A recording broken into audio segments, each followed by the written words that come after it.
धन्यवाद बेटा। मैं आपके सामने जो कल पढ़ाया था उसके आगे पढ़ा रहा हूँ। ये समाजशास्त्र के बारे में मैक्स वेबर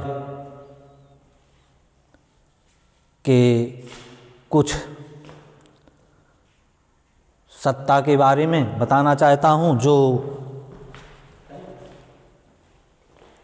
निम्नलिखित प्रकार है। पहला, सत्ता के प्रकार। मैक्स वेबर जर्मनी के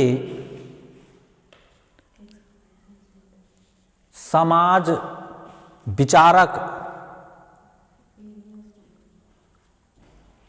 मैक्स वेबर का स्थान काफ़ी महत्वपूर्ण है।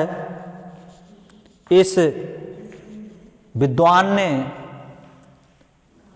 सत्ता के प्रकार 3 प्रकार बताए हैं, जो इस प्रकार है। पहला, वैधानिक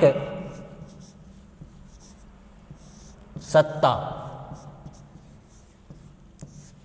दूसरा,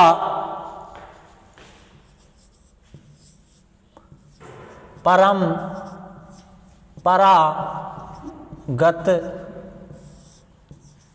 सत्ता। तीसरा, चमत्कारी सत्ता। इसमें मैक्स वेबर ने समाज के बारे में जो राजनीति एवं समाजशास्त्र का सत्ता के बारे में जो विचार रखे हैं, उनमें पहला वैधानिक सत्ता। इसका मतलब राज्य के सभी नियम और कानून के अंतर्गत सत्ता, जैसे नौकरशाही और व्यक्ति बंधा हुआ। जैसे जिले में जिलाधीश, न्यायाधीश, इसी प्रकार के किसी व्यक्तिगत विशेष का अधिकार न होकर समाज में राज्य स्तर के कानून को लागू करना, ये वैधानिक सत्ता होता है।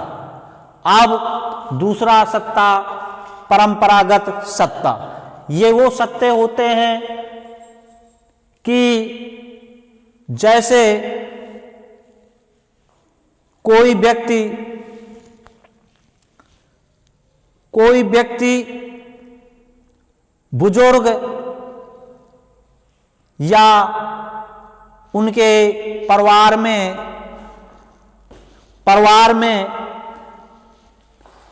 स्थान रखता हो कि समाज की सेवा करता रहा है, ऐसे व्यक्ति परंपरागत सत्ता पीढ़ी दर पीढ़ी चलती है। जैसे अब इस समय परंपरा सत्ता का परिवर्तन कैसे हुआ है। पहले गर्भ से राजा पैदा होता था, अब पेटियों से राजा पैदा होता है। इस परंपरा को खंडित हो गया है और ये परंपरागत सत्ता व्यक्ति के व्यवहार में लागू होता है। और जैसे महान व्यक्ति को ही हुआ तो उनके परिवार में बोले कि राज तो हमारा ही है, पुत्र को हुआ, पुत्र से ऐसे क्रम बनता गया, तो ये परंपरागत सत्ता हुई। अब इसके बाद अंतिम सत्ता क्या है? चमत्कारी का सत्ता। ये वो सत्ता होता है जैसे व्यक्तिगत चमत्कार हुआ, ये दैवी शक्ति द्वारा हुआ, इसको चमत्कार सत्ता कहते हैं। चमत्कार सत्ता जैसे व्यक्ति विशेष पर होता है, माना जाए कोई खेल के क्षेत्र में नाम किया, कोई युद्ध के क्षेत्र में नाम किया, कोई अन्य स्थान पर कोई बलशाली चीजों पर असाधारण योगदान दिया, ऐसे व्यक्तियों को चमत्कारी सत्ता होता है। चमत्कारी सत्ता किसी का गुलाम नहीं होता है, वो ईश्वरी द्वारा होता है, ईश्वरी विद्यमान होता है, ना उसमें परंपरा का कोई योगदान रहता है, ना वैधानिक सत्ता का योगदान रहता है। इन सभी तीनों का हमारे मैक्स वेबर ने जर्मनी के मैक्स वेबर जी ने ये 3 प्रकार के सत्ता के बारे में व्याख्या की। मैं बस इतना कहता हूं और बाद में अगले चक्र में अगला बताऊंगा। धन्यवाद।